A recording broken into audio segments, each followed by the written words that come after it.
د ارې د احمدین طالب شعرونه وم د ارې غوندې که خپله برخه یېره د ارې غوندې خویونه که برسېره ځان ته لږه غورځوه او بل ته ډېره د طالب ملګري مننه کوم هسې نه چې ته ترخص شي ټوله واخلې د رندې غوندې که خپله برخه یېره د سولي په شان ګزار به په سر وخوري د برمې په شان به ګرځې ډېر چاپېره او داسې یو بشر مې په کمال ملګری کړی دی داسې یو بشر مې په کمال ملګری کړی دی خدای ورسره حسن او جمال ملګری کړی دی او ستا خو تشې سترګې تورول د سړي خو نخلي نن دې لا د ځلې سره خان ملګری کړی دی او اوس به د غزل په جوړولو کې وخت نه لګي ستا تصویر زما سره یو خیال ملګری کړی دی او دلته کې چې کله څوک زمونږ مشر شوی دی ځان یې د اغیار سره په مال ملګری کړی دی او تا له پې یو سپک منګی جوړومه چې ګودر ته وړي دې غرض دپاره مې ګلان ملګری کړی دی تا له پې یو سپک منګی جوړومه چې ګودر ته وړي دې غرض دپاره مې ګلان ملګری کړی دی او ووایه ته ما ته چې ګلرنګې څه درولېږم خدای را سره ستاسو کلیوال ملګری کړی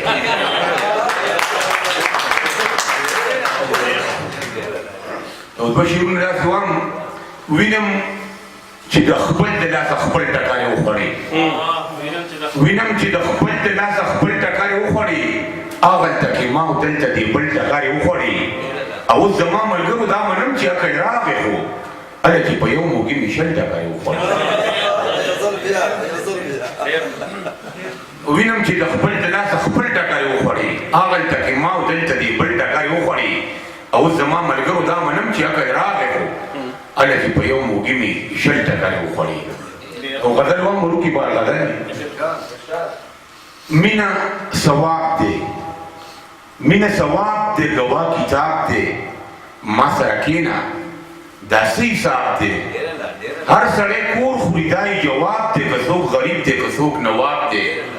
زه بوډا کېږم په تا شباب دی دا اوبه نه دي یاره سراب دی چې زړګی مات شي دا ډېر عذاب دی چې زړګی مات شي دا ډېر عذاب دی زه څاروی نه یم جانان کساب دی زه څاروی نه یم جانان کساب دی په مینې تېر کا ژوندون حباب دی چې زړه ته ګورم نو سم کباب دی تر مارګري مونږ اخوا پنجاب دی تر مارګري مونږ اخوا پنجاب دی په مینې تېر کا ژوندون حباب دی زه اندلیب یم هغه ګلاب دی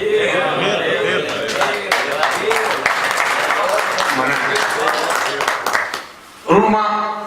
امید ما زه به ډېر شعرونه وم خو منظم زه وم ناست دی او زه خو کور ته پکې لږ لاړم منظم مې وانه اورېده چې منظم څه ویلي دي خو د اسفندیار ډاکټر بچی راغلی دی او هغه سره هم پخپله راغلی دی منظم سازونو سره هم په چینلو باندې بلا څیزونه ویلي دي او زه ورته خواست کوم چې منظم راشي ماشوم منظم او موږ ته یو څو ټپې وکړي ښکلې ښکلې ټپې راته یو څو وکړي او چې ورپسې بیا هر څه وایي نو هغه دې ووایي منظم